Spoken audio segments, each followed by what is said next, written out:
Hi friends, இந்த சேனலுக்கு நீங்கள் ஃபஸ்ட் டைமாக இருந்தால் சப்ஸ்கிரைப் பட்டனை கிளிக் பண்ணிக்கோங்க. அதே மாதிரி பெல் பட்டனையும் கிளிக் பண்ணிக்கோங்க. அப்போ தான் நாங்கள் அப்லோட் பண்ணுற வீடியோஸ் உங்கள் நோட்டிஃபிகேஷனில் வந்துக்கிட்டே இருக்கும்.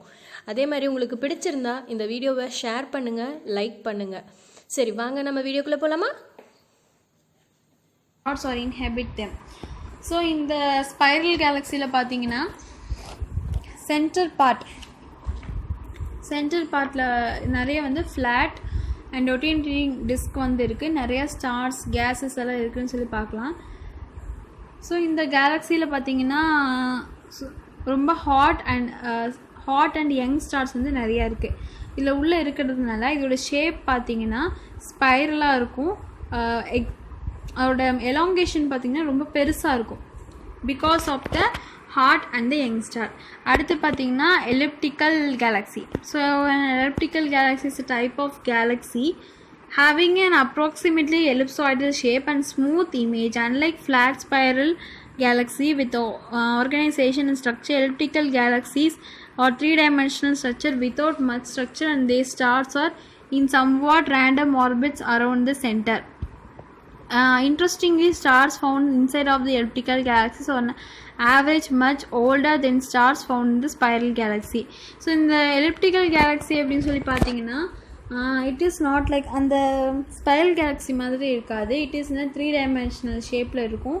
அதுக்கப்புறம் பார்த்தீங்கன்னா உள்ள அந்த கேலக்ஸிக்குள்ளேயே வந்து நிறைய டிஃப்ரெண்ட் டைப்ஸ் ஆஃப் ஸ்டார்ஸ் இருக்கும். நாட் யங் பட் இட்ஸ் கொஞ்சம் ஓல்டாக இருக்கும் அப்படிங்கிற மாதிரி 3-dimensional ஷேப்பில் இருக்கும். It's not a flat surface அப்படின்னு சொல்கிறாங்க. அடுத்து பார்த்தோம்னா irregular galaxy. Irregular galaxy is a galaxy that does not have a distinct regular shape. Unlike a spiral or elliptical galaxy, they are often chaotic in appearances with neither a nuclear bulge nor any trace of spiral arm structure. About 1/4 of the galaxy found so far are of this type. Cosmologists say that some irregular galaxies were once spiral or elliptical galaxies but were deformed by an uneven external gravitational force. Irregular galaxies may contain abundant amount of gases and dust. So இந்த irregular galaxy அப்படின்னு சொல்லி பார்த்தீங்கன்னா elliptical and spiral மாதிரி எந்த ஒரு ஷேப்பும் இருக்காது. It is irregular in shape. So but it's bulging structure, ரொம்ப பல்ஜாக இருக்கும். இதுக்குன்னு தனியாக ஒரு specified arm like structure. So இந்த எலிப்டிக்கல் அதெல்லாம் பார்த்தீங்கன்னா ஒரு ஸ்பெசிஃபிக் ஆர்ம் இருக்கும். ஸோ இந்த ஸ்பைரல்லையும் அப்படி தான் ஆர்ம்ஸ் தனியாக இருக்கும். பட் இதிலலாம் அப்படி கிடையாது. ஸோ அதுக்குன்னு தனி ஸ்ட்ரக்சர் கிடையாது. It is a bulge, but it's a bulge in nature. அடுத்து பார்த்தீங்கன்னா barrel spiral. A barrel spiral galaxy is a barrel spiral with a center bar-shaped structure composed of stars. Bars are found in approximately in 2/3 to 1/3 of all spiral galaxy. The Milky Way galaxy, where our own solar system is located, is classified as a barrel spiral galaxy. So இந்த barrel spiral galaxy அப்படிங்கிறது என்னென்னு பார்த்தோம்னா it is one of the type of galaxy. So மற்றது மாதிரி இல்லாமல் composed of star. சென்டரில் பார்த்தீங்கன்னா பார் ஷேப்பில் இருக்கும். அதுக்கப்புறம் சுற்றி பார்த்தீங்கன்னா நிறைய ஆர்ம் லைக் ஸ்ட்ரக்சரில் இருக்கும். ஸோ இது வந்து ஒன் ஆஃப் த மில்கி வே ஸ்ட்ரக்சர்னு சொல்கிறாங்க. அடுத்து பார்த்தோம்னா மில்கி வே. ஸோ மில்கி வே அப்படின்னு பார்க்கலாம். Milky Way is a Galaxy in which our solar system is located. So நம்ம சோலார் சிஸ்டம்னா அந்த பிளானட்ஸ் அண்ட் சன் எல்லாம் எங்கே சிச்சுவேட் ஆகிருக்குன்னு பார்த்தோன்னா நம்ம மில்கி வேல தான் வந்து சிச்சுவேட் ஆகிருக்கு. The diameter of the Milky Way is over 1 lakh light years.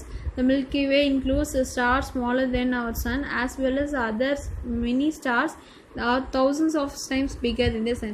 So இந்த மில்கி வேல பார்த்தீங்கன்னா 1 lakh light years ஆகும். இந்த மில்கி வேயோட டயாமீட்டர் பார்த்தீங்கன்னா 1 lakh light year அளவுக்கு வந்துட்டு டயாமீட்டர் வந்து ஜாஸ்தியாக இருக்கும். அதுக்கப்புறம் பார்த்தோம்னா இங்கே வந்து நிறைய ஸ்டார்ஸ் இருக்குது. ஒன்று வந்து சன்னை விட ரொம்ப சின்னதாகவும் ஸ்டார்ஸ் இருக்குது. சன்னை விட பெரிய சைஸில் இருக்கிற ஸ்டார்ஸும் இருக்குது. So it includes many other celestial bodies of gases, clouds of dust, dead stars, newly bound stars, etc. It's also thought it contain at least 100 billion stars. So இப்போ நம்ம ஆவரேஜாக எடுத்துட்டோம் அப்படின்னா நம்ம கேலக்ஸியில் பார்த்தா 100 to 200 billion ஸ்டார்ஸ் வந்து இருக்கும். So the galaxy that is close to our Milky Way is Andromeda. The descriptive Milky is derived from the appearances from the earth of the galaxy. A band of light seen in the night sky formed from the stars that cannot be individually distinguished by the naked eye. In the Indian mythology, This patch, called the Akshara Gang from the Earth, the Milky Way appears as a band because its disc-shaped structure is viewed from the within. Galileo Galilei first resolved the band of light into the individual stars with a telescope in 1610. Until the year 2020, most astronomers thought the Milky Way contained all the stars in the universe. Observation by Edwin Hubble showed that the Milky Way is just one of the many galaxy. So in the Milky Way அப்படின்னு சொல்லி பார்த்தீங்கன்னா it is not a flat, இது வந்துட்டு ஒரு disk ஷேப்பில் இருக்கும் அப்படின்னு சொல்லி கலிலியோ வந்து இன்ட்ரடியூஸ் பண்ணாரு within the use of the telescope. So இந்த கேலக்ஸியில் பார்த்தா million of stars, million of celestial bodies வந்து இருக்குது அப்படிங்கிறத கன்ஃபர்ம் பண்ண. அதுக்கு முன்னாடி பார்த்திங்கன்னா எட்வின் ஹபிள் அவங்கெல்லாம் வந்துட்டு அந்தளவுக்கு வந்து தெரிய சொல்ல, பட் கலிலியோ வந்து ஸ்ட்ராங்காக வந்து இதோட ஷேப் அண்ட் இட்ஸ் ப்ராப்பர்ட்டிஸ் வந்து கரெக்டாக வந்து எக்ஸ்ப்ளோஸ் பண்ணார்.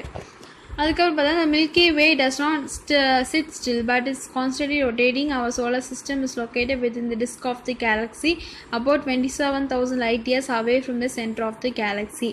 So இந்த கேலக்ஸி, இந்த Milky Way குள்ள தான் நம்ம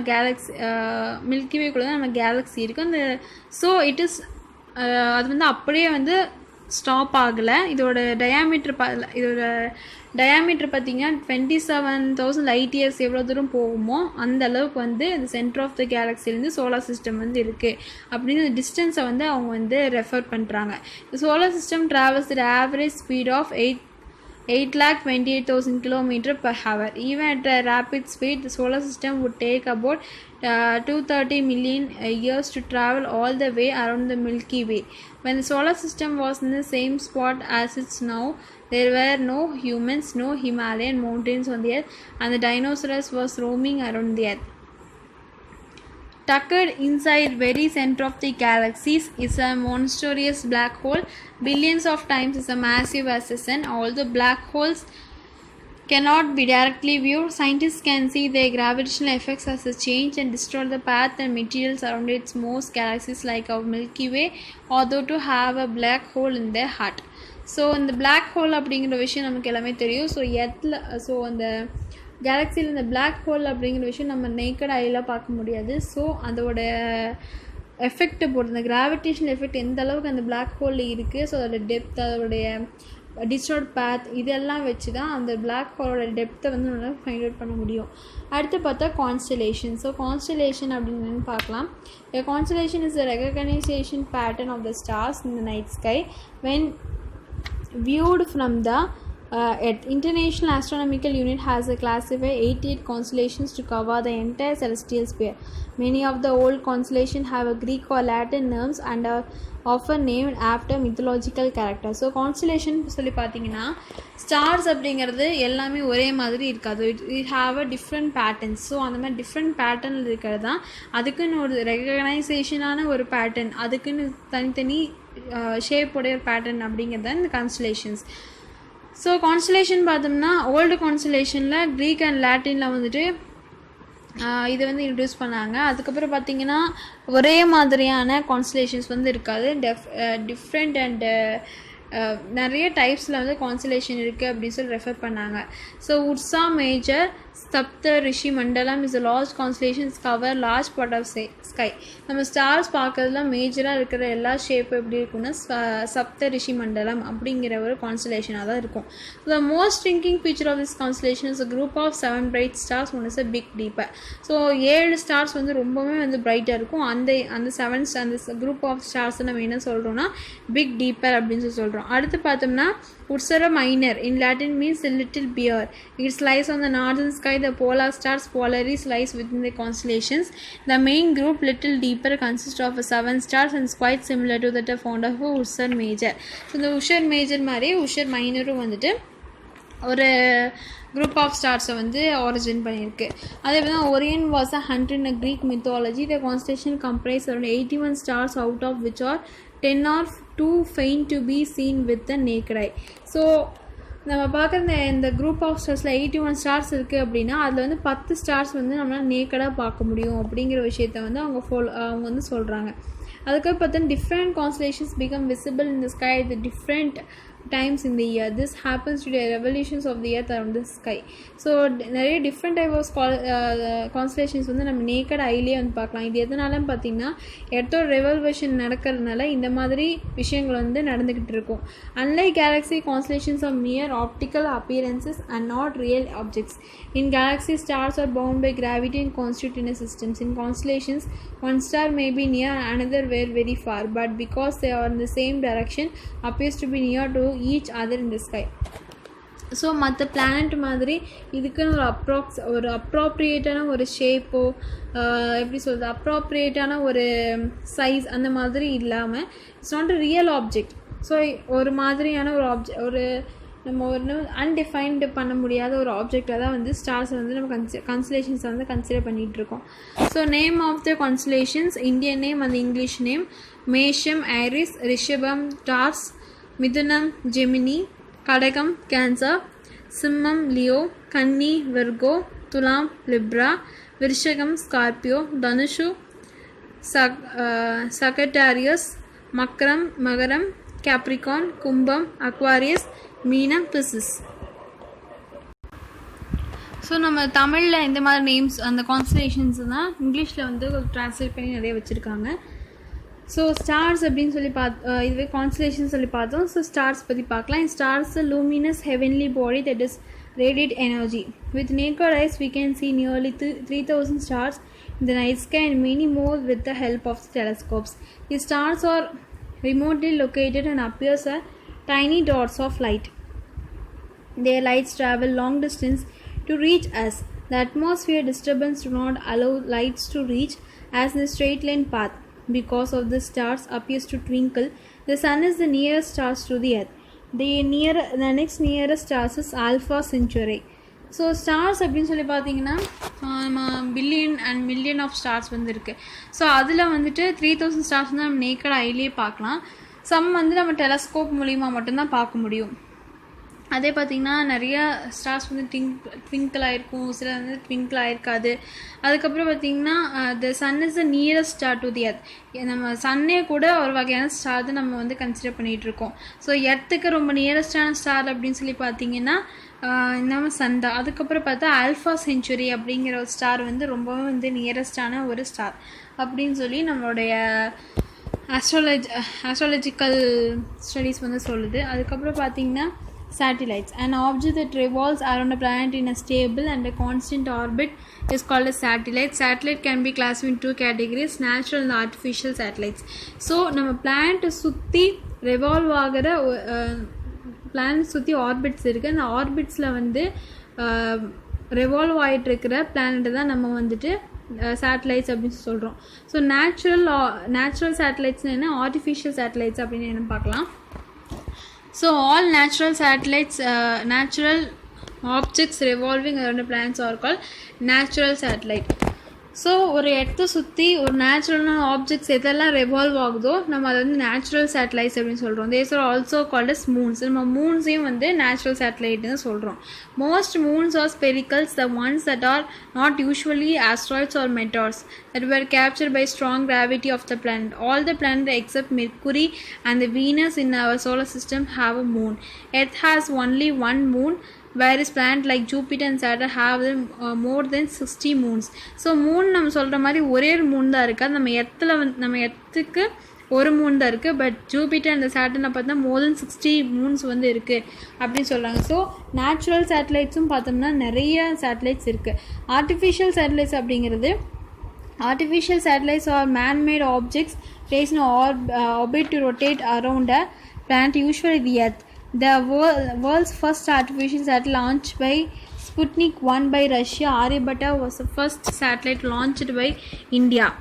These satellites are used in television and radio transmissions, studying agricultural yield, locating mineralogical resources, weather forecasting, locate different places on the earth. So இந்த சேட்டலைட் அப்படி நம்ம ஆர்டிஃபிஷியல் சேட்டலைட் அப்படின்னு சொல்லி பார்த்தோன்னா ஃபஸ்ட்டாக நம்மளுடைய ஃபஸ்ட்டு ரஷ்யா தான் வந்துட்டு இந்த சேட்டலைட்டை வந்து லான்ச் பண்ணியிருக்காங்க. ஸ்புட்னிக் 1 அப்படிங்கிற ஒரு சேட்டலைட்டை வந்து லான்ச் பண்ணியிருக்காங்க. இந்தியாவில் பார்த்தா ஆரியபட்டா அப்படிங்கிற சேட்டலைட்டை வந்து ஃபஸ்ட்டு வந்து லான்ச் பண்ணியிருக்காங்க. இது எதுக்காக லான்ச் பண்ணாங்க பார்த்தா டெலிவிஷன், ரேடியோ, இந்த எல்லாமே வந்து சேட்டலைட் இருந்தால் மட்டும்தான் பண்ண முடியும். அதுக்கப்புறம் அக்ரிகல்ச்சரல் ஸ்டடீஸ் எல்லாத்துக்குமே வந்து சேட்டலைட்ஸ் வந்து யூஸ் பண்ணிகிட்டு இருந்தாங்க. இஸ்ரோ பற்றி அடுத்து பார்க்கலாம். ஸோ இஸ்ரோனா என்ன ஃபங்க்ஷன்ஸ் பண்ணுறாங்க அப்படின்னு சொல்லி பார்க்கலாம். So the Indian space research Organisation is space agency is of the government of the India, headquarter in the city of Bangalore. It vision to harness space technology for national development while pursuing space science research and planetary explorations. So இந்த ISRO அப்படிங்க பார்த்தீங்கன்னா Indian space research organisation, அதோட full form பார்த்திங்கன்னா Indian space research organisation, government of India. நம்ம இந்தியாவில் வந்துட்டு இது space ஏஜென்சியாக இருக்குது. அதுக்கப்புறம் எதுக்காக இதை வந்து இந்த இஸ்ரோ வந்து இன்ட்ரடியூஸ் பண்ணாங்க அப்படின்னு சொல்லி பார்த்தோம்னா வேர்ல்டு நம்ம நேஷனல் லெவலில் நம்ம ஸ்பேஸை வந்து ஸ்பேஸ் சயின்ஸை பற்றி பர்சியூவ் பண்ணிக்கிறதுக்காகவும் வேர்ல்டு லெவலில் வந்து அதை வந்து எக்ஸ்ப்ளோர் பண்ணணும், வேர்ல்டுக்கு ஏதாவது ஒரு விஷயத்தை கொண்டு வரணும் அப்படிங்கிறதுக்காகவும் இந்த இஸ்ரோ வந்து இன்ட்ரடியூஸ் பண்ணாங்க. No your scientist. ஸோ நமக்கு தெரிஞ்ச ஒரு சயின்டிஸ்ட்டை பற்றி பார்க்கலாம். So Subramanian Chandrasekhar 19 October 1910 to 21 August 1995 was an Indian American astrophysicist who spent his professional life in the United States. He was awarded the 1983 Nobel Prize for Physics with William A. Wolfler. His mathematical treatment of stellar evolution yielded many of the best current theoretical models of the later evolutionary stages of massive stars and black holes. The Chandrasekhar limit is named after him. Chandrasekhar worked on a wide variety of physical problems in his lifetime. Formed in 1969, ISRO surprised that erstwhile Indian National Committee for Space Research, established in 1962 by scientist Vikram Sarabhai. The establishment of ISRO, this institutionalized by space activities in India. It is managed by Department of Space, which reports to Prime Minister of India. So அதுக்கப்புறம் பார்த்தீங்கன்னா இஸ்ரோ வந்துட்டு Indian space committee for research establish 1962 Vikram Sarabhai மூலயமா ஐஎன்கோ spare அப்படிங்கிற ஒரு committee மூலயமா வந்துட்டு moreover Modi வந்து space பற்றி அதிகமான இன்ஃபர்மேஷன்ஸை வந்து அங்கே வந்து ரிசர்ச் பண்ண ஆரம்பித்தாங்க. ISRO build India's first satellite Aryabhata which was launch by Soviet Union on 19 April 1975. It was named after the Indian astronomer Aryabhatta. So நம்மளுடைய ஃபஸ்ட் சேட்டலைட் பார்த்தா ஆரியபட்டா, அது வந்து நம்மளோட ஃபர்ஸ்ட் சயின்டிஸ்ட். ஸோ அவரோட நேம் தான் வந்து இதில் வந்து பிளேஸ் பண்ணியிருந்தாங்க. In 1980, Rohini became the first satellite to place in orbit by Indian made launch vehicle SLV-3. So அதுக்கப்புறம் தான் இது வந்து சோவியட் ரஷ்யா மூலிமா லான்ச் பண்ண வச்சாங்க. அதுக்கப்புறம் நம்மளோட வெஹிக்கிள் மூலிமா லான்ச் பண்ணது பார்த்தீங்கன்னா SLV ISRO. So developed two other rockets, the Polar Satellite Launch Vehicle PSLV for launching satellites into polar orbits, and the Geosynchronous Satellite Launch Vehicle GSLV for placing satellites into geostationary orbits. These rockets have launched numerous communication satellites and Earth observation satellites. So in the GSLV and PSLV அப்படிங்கிறது polar satellite launch. So அந்த polar சேட்டலைட்ஸில் இருக்கிறதுக்கு மட்டும் நமக்கு தேவை அப்படின்னா அதுக்கு PSLV. And பார்த்திங்கன்னா இந்த synchronise satellite launch vehicle GSLV அப்படின்னு சொல்லி 2 விதமான சேட்டலைட்ஸை வந்து ப்ரிப்பேர் பண்ண ஆரம்பித்தாங்க. These rockets have launched numerous communication satellites and Earth observation satellites. Satellite navigation systems like GAN and IRNAS have been deployed. In January 2014, ISRO used as an indigenous cryogenic engine in GSLV D5 launch of the GSAT-14. ISRO sent a lunar orbiter Chandrayaan-1 on 22 October 2008 and Mars orbiter Mars Orbit mission on 5th November 2013, which entered Mars orbit on 24th September 2014. Making India the first nation to succeed and first attempt to Mars. So மார்ஸுக்கு ஃபஸ்ட்டாக வந்து இங்கே இஸ்ரோலேருந்து அனுப்புனாங்க. So it is Chandrayaan-1. So ISRO to the fourth space agency in the world as well as the first space agency in the Asia to reach Mars orbit. On 18th century 2016, ISRO set a record with the launch of 20 satellites in a single payload. Single பேலோடில் 20 சேட்டலைட்ஸை வந்து record பண்ணாங்க On 15 February 2017, ISRO launched 104 satellites in a single rocket.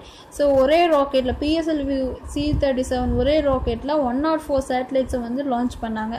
அதுக்கப்புறம் பார்த்தோன்னா ISRO launches the heaviest rocket geosynchronized GSLV MK-30. அதுக்கப்புறம் வந்து GSLV MK-3 அனுப்புனாங்க. On 15 June 2017 பார்த்தீங்கன்னா கம்யூனிகேஷன் சேட்டலைட் GSAT-19 அப்படிங்கிறத லான்ச் பண்ணாங்க. With this launch, ISRO became capable of launching 4 ton heavy satellites. இது கூட பார்த்தீங்கன்னா 4 டன் ஹெவி சேட்டலைட்ஸையும் வந்துட்டு லான்ச் பண்ணாங்க.